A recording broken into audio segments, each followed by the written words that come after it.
ঔপনিবেশিক শাসনের নামে আমেরিকা থেকে সুবিধা নেয়া পুরো বিশ্বের ওপর শুল্কের ঝড় তুলেছেন ডোনাল্ড ট্রাম্প। ট্রাম্পের এই কাজ যেন এক অবাস্তব হিসেব।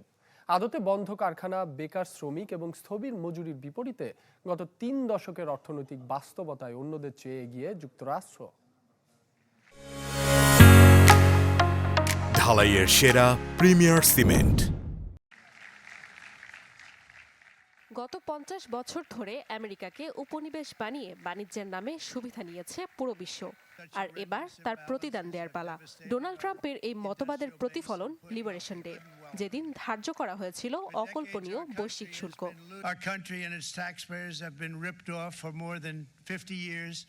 But it is not going to happen anymore. শূন্য গোয়ালের চিত্র তুলে ধরেছেন মার্কিন প্রেসিডেন্ট। থমকে যাওয়া কারখানা, বেকার শ্রমিক এবং স্থবির মজুরির ছবি তুলে ধরার বিপরীতটা পুরোটাই উল্টো। গত 3 দশকের অর্থনৈতিক বাস্তবতায় যুক্তরাষ্ট্র তার সমস্ত প্রধান প্রতিযোগীদের চেয়ে এগিয়ে। 2008 সালে মার্কিন অর্থনীতির আকার ছিল $14 ট্রিলিয়ন, যা ইউরোজোনের অর্থনীতির সমান। 2023 সালে যা দ্বিগুণে পৌঁছায়। মার্কিন গড় মজুরি 1990 সালে বিশ্বের অন্যান্য উন্নত দেশগুলোর গড়ের তুলনায় ছিল প্রায় 20% বেশি। বর্তমানে যা বেড়েছে 40%।